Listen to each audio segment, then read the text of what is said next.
When it comes to labor, movement brings improvement. Do you want a faster labor? Move your body. Do you want a more comfortable labor? Move your body. Do you want to support your baby as they move through the birth canal? Move your body. Many people, when they think about labor and birth, they see mama in bed or mama on her back, maybe yelling through her contractions. And these are the images that scare women about birth, right? It looks so uncomfortable, and when you know the anatomy of a woman's birthing body, you realize that labor is not a static event and that birth shouldn't take place on mama's back. For some, this might be your first time hearing about this or wrapping your mind around this, and others it might seem obvious. But regardless, in this video, I'm sharing with you how to choose the best positions for labor. I'm Bridget, I'm a childbirth educator and birth doula, and it is my passion to help mamas just like you have a happier, healthier, and easier birth. If you're new here to this channel, make sure you subscribe and hit the bell so you don't miss out on any future videos.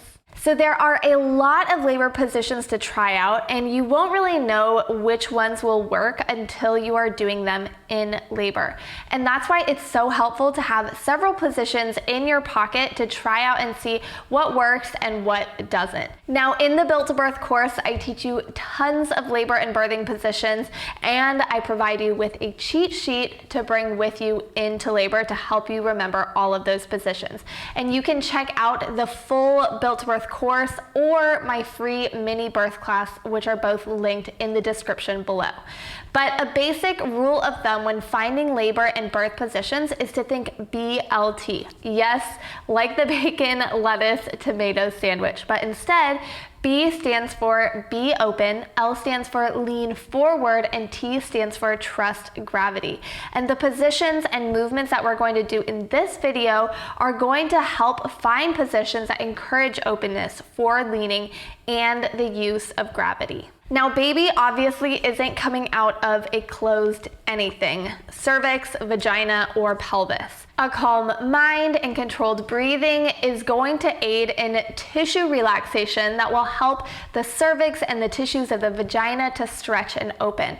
But when we're talking about opening the pelvis, the big thing is movement, which is why position changes and moving your body are so crucial to be open during labor. And we'll get into those different positions in just a moment. Leaning forward as opposed to leaning back in a reclining position is going to help baby come down and through the pelvis more efficiently. In a reclined position, especially with mama on her back, the sacrum loses so much of its mobility. The sacrum is also known as the birth gate. So positions that get mom off of her back and leaning forward are going to encourage a more efficient labor by allowing that sacrum to move, and also by encouraging baby to be in an occiput transverse position where they are looking into mama's hip, or occiput anterior position where they're looking towards mama's spine. Lastly, trusting gravity is all about using upright positions to guide your baby down and out. The birth canal is curved, so when a woman is laboring or pushing on her back, she's actually working against gravity. So again, instead of reclining back, use upright positions to allow gravity to bring baby down and out. So as we talk about different labor and birth positions, we are going to be using BLT to guide the positions that we use. Now, there are 3 levels of the pelvis. We have the top or the inlet, the mid pelvis, and the bottom of the pelvis or the outlet. And different positions open up these various levels. So let's start with positions that help open the top of the pelvis. So you'll do these to help baby engage either toward the end of your pregnancy or during labor if baby needs some help dropping into the pelvis. So on the birth ball, like I am using right now. You can do figure eights where you're drawing an 8 with your bottom. You can do hip circles or pelvic tilts. And I explain how to do all of these in this video linked up here. But with these, you're being open and you're trusting gravity as you're in an upright position. Next position is fire hydrant. So with your chest draped over the birth ball or a stack of pillows in front of you, you'll grab a peanut ball and rest one of your legs over it so that you're in a fire hydrant position where you're open once again and leaning forward to encourage optimal positioning for baby. Our third position is on all fours, using either your hands to support you on the floor or again draping your chest over the birth ball. With this position, to open the pelvic inlet, your knees will be nice and wide apart while your feet will be closer in together. Now, as baby drops further into your pelvis, you'll want to use asymmetrical movements to open the pelvis. Now, I want you to keep in mind that labor can begin with baby already engaged in the pelvis. So these movements or positions can be used during early labor as well as at the end of pregnancy to actually help get baby into the pelvis against the cervix to kickstart labor. So to help move the pelvis asymmetrically at the midsection, you can try runner's position with a peanut ball or a stack of pillows where you will be lying on your side with your bottom leg extended and your top leg's shin on the peanut ball. In this position, you can roll your body forward just so slightly so that your belly button is facing slightly down to the earth, but you're not putting all your weight straight down on your belly.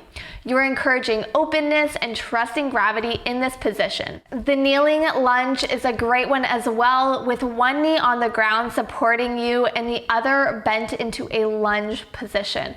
While you're in this position, you can sway your body into your lunge knee to create more space in the mid-pelvis. And thirdly, walking up and down the stairs sideways is another way to help open up the mid-pelvis. Now, as labor comes to its end and baby is moving through the pelvic outlet, care providers often tell mamas to spread their legs as far apart as possible because from the outside, it would seem that legs far apart is actually creating more openness in the pelvic outlet.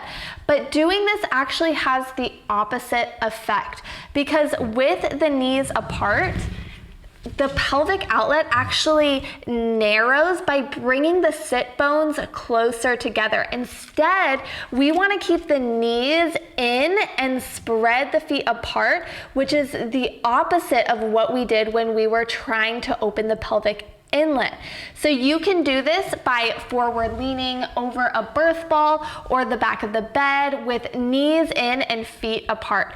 Side lying is another great option, and you'll do this by lying on your side with your bottom leg bent, and as the surge comes on, you or your partner will help bring your leg up, internally rotate the knee, and keep the feet further apart than the knees. Lastly, the kneeling lunge position is a great one for opening the pelvic outlet while you're also leaning forward and trusting gravity to bring baby down and out. Mamas, I hope this video has helped you understand how to find positions using BLT that will help support a happier, healthier, and easier birth. Now, you don't have to use these specific positions in labor, but they are options available to you if you feel like the movements or positions that you're using aren't helping labor progress the way that you want. These were just a few of the many positions that I teach you in the Built to Birth course. So if you want to learn more and have the cheat sheet to bring with you in labor, make sure you check out the full Built to Birth course linked down below, or just to get a taste of what the full course is like, take my free mini birth class, which is also linked down below. So thanks for watching, and I will see you in the next video. Bye, mamas.